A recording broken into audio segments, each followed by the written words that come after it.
Hello guys, I want to share one thing with you.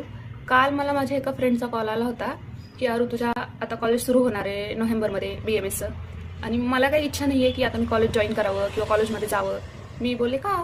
तर शी sed की मला त्या गोष्टीचा खूप जास्त गिल्ट आहे की मी एवढा प्रयत्न केला, मी ड्रॉप घेतला, पण मला MBBS नाही मिळालं. It's okay. मला तुम्हाला एकच सांगायचं आहे की ठीक आहे, MBBS बेस्ट आहे, त्यात काहीच वाद नाही आहे, पण MBBS नाही मिळालं म्हणजे लाईफ संपली किंवा तुम्हाला कॉलेज जॉईन नाही करू वाटत आहे, तुम्हाला कुठल्याच गोष्टीमध्ये रस नाही राहिला असं नाही आहे ना. ॲट लास्ट BMS असो, BHMS असो, MBBS असो, लाईन ऑफ ट्रीटमेंट सगळीकडे सेमच आहे. तुम्हाला करायची तर सेवाच आहे. ठीक आहे, MBBS वाल्यांसारख्या काही मॉडर्न टेक्नॉलॉजीज झाल्या, काही मॉडर्न टेक्निक्स झाल्या ज्या आपल्याकडे अलाव नाही केल्या जात, बट इट्स ओके. ॲटलिस्ट तुम्ही या गोष्टीवर प्राऊड पाहिजे की तुम्ही गिवअप तर नाही केलं ना, तुम्ही त्याच्यासाठी ट्राय केलं होते. तुम्हाला पण माहिती आहे. मी जेव्हा ड्रॉप घेतला तेव्हा मला म्हणजे फर्स्ट टाइम जेव्हा मी एक्झाम दिली तेव्हा मला चांगले मार्क होते जेव्हा मी ड्रॉप घेतला त्याच्यापेक्षा. सो मलाही त्या गोष्टीचा खूप जास्त गिल्ट होता की यार मी का रिपीट केलं किंवा मी का या फील्डमध्ये परत आले, मी तेव्हा सोडून द्यायला पाहिजे होतं ना.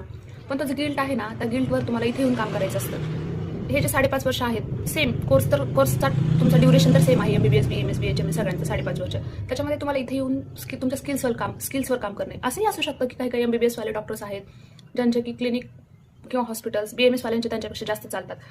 सो त्याच्यामध्ये गिल्ट वाटण्यासारखं आणि कॉलेजला नाही जायचं किंवा फॅमिलीवाले बोलतात, रिलेटिव्हवाले बोलतात, स्वतःला गिल्ट आहे असं वाटण्यासारखं काही नाही आहे. त्याचे पण MBBS तर नाही मिळालं ना, त्याचं उत्तर तुम्हाला इथं येऊन द्यायचं असतं 5.5 वर्षानंतर. की त्या पनवर तुम्हाला इथे येऊन काम करायचं असतं. येऊन ॲट लास्ट तुम्हाला खेळायचं तर वात पित्त कफमध्येच आहे. सो डोंट वरी, चिलमध्ये कॉलेज जॉईन करा. Okay, so bye bye.